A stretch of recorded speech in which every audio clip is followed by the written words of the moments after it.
inspired you to foster a career in the armed forces? Anybody? Go on, Tiger. Thank you, Zoe. Lovely question. Yeah. There are various reasons why I joined the army.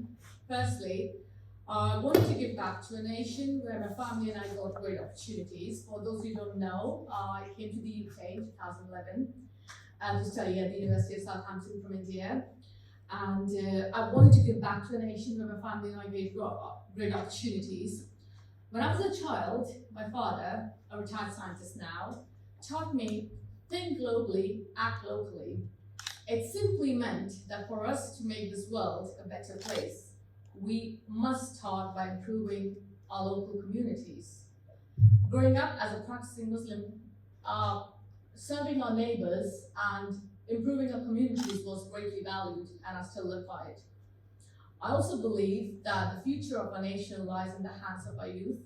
So I want to be a good role model and set a great example by being the change I wish to see. Finally, I also knew that the army would provide experiences that no other profession could. We will be pushing our limits mentally and physically, and this will make us better and stronger. Okay, next question. So you know the theme is inspire inclusion. So how would you say this has manifested in the armed forces, and has it manifested in the armed forces? I think the whole army's ethos has changed hugely since the fact that now there are no jobs in the army that women cannot do. Caveat that it's now based on your ability to do the individual's ability to do the job. It's not based on whether you're male, female, old, young, from different backgrounds. It's based on your ability to do the job, which is so important, because if we're going to have equality as you know, males and females, and especially females, if you keep putting us into different roles and into different groups, we'll never have quality. So it's based on your ability to do the job, which is really important. Other subtleties as well. Again, it's a bit one of my soapboxes, purely because I'm of that age. We are getting older in the army. Women are getting older in the army, and we are serving longer. And that is a fact of life. Guess what? The army's got a menopause policy. We used to have it wasn't 1997, if you were pregnant, you left the army, you were discharged. Now women are having children, we've always had children, but we have children who are allowed to stay in the army. We are hitting that age if we're older.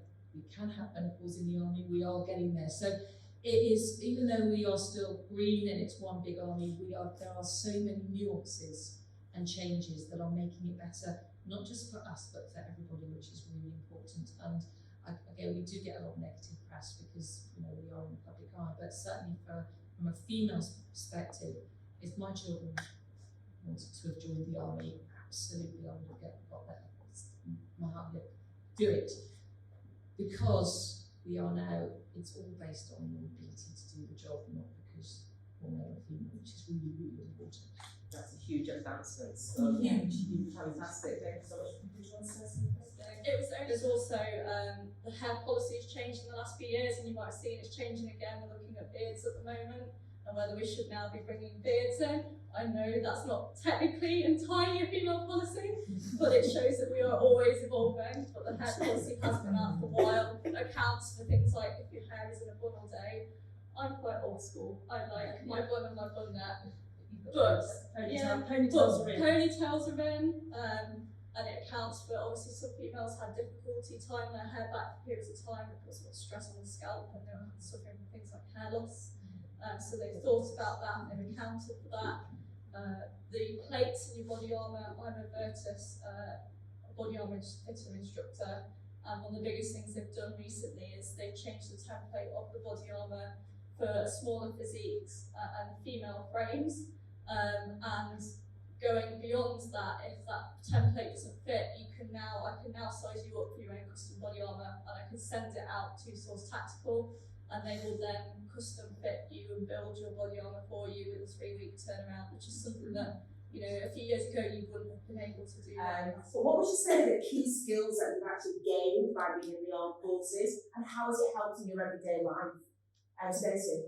So everything really. Communication, written communications, problem solving, responding in times of crisis, just having the unknown thrown at you and being able to kind of deal with it. Everyone says you just have the ability to crack on, and that's about most people, most veterans, in our organisation. And a lot of people are like, oh, you just do stuff. I ask you to do something, and before I finish, you've done it. I'm like, well, yeah, get it done quicker, finish earlier, right? So it's just that kind of that can-do attitude of, well, I'm just going to do it without hesitation, really, which obviously you can get taken advantage of a little bit as well. But and just constantly evolving, that self-improvement thing. You constantly got to update your objectives every year, and you're constantly striving to better yourself. That's just the new thing. But the military does try and push you to better yourself, be it through courses, education, sport, anything like that. And because of that, you're always reflecting on what you've learned, how you've done it, how you can do better. What is your final message for the actual theme inspiring inclusion that you want to share with everybody? We'll start with Stacey and move all the way down to Tiger. So for me, it's about including everyone and thinking of everyone before you kind of make big decisions. Not even big decisions, before you make decisions. Just having diversity at the back of your mind. So it could be anything from if you're arranging sports kit, ordering what maybe not buy white shorts if women are going to wear them. It might not be something that a man would consider, but I think a lot of us women in the room be like, oh, white shorts when we're doing physical activity, great. Or it might be something like, we've got Ramadan coming up soon, so don't organise your team lunch during that. We've got team members that are fasting. So it's just always having other people in the back of your mind, just because you don't kind of conform to that. And like one thing that I always used to make sure in the RAF, doesn't really watch in the British Legion now, but in the RAF I'd say for any social events, I'm like, if it's past 7, 8 o'clock at night, I'm not interested because I'm fatigued. So can we make it a daytime thing and have a Thursday afternoon off? And usually I went down a treat with everyone benefited from that, not just me. So it's just about considering everyone when doing things, when making decisions, and making that your norm. That's all for me. Fantastic. You have a voice. And if that voice is not strong, there are people around you who can make it stronger. So that's really important, and you do matter. So yes, you have a voice. It goes back really to what you said earlier, Zoe. We've got all these policies in place and they're fantastic and they're there to support people, but it requires people to implement them, and that relies very heavily on that feeling of when you walk into a room that you could spot people that maybe have felt a bit left out, and you go up and you greet them and make them feel part of that community and make them feel included. And I think in the reserves, that's a natural thing that happens when they join a reserve unit. The first couple of drill nights, they don't know anybody, they could quite easily be left in the corner, but I think the thing that makes the difference, whether it is going into a reserve centre or into civilian workplace, is having people come across to you, say hello, find out who you are, find out a bit about you, and that's where you start to feel relaxed and included in that work environment. Just repeating myself a bit, stronger together. Our nation will be stronger only if we all can come together and share the duty and responsibility towards it. Absolutely fantastic. Thank you so much. So thank you all to the panel, please, for a round of applause.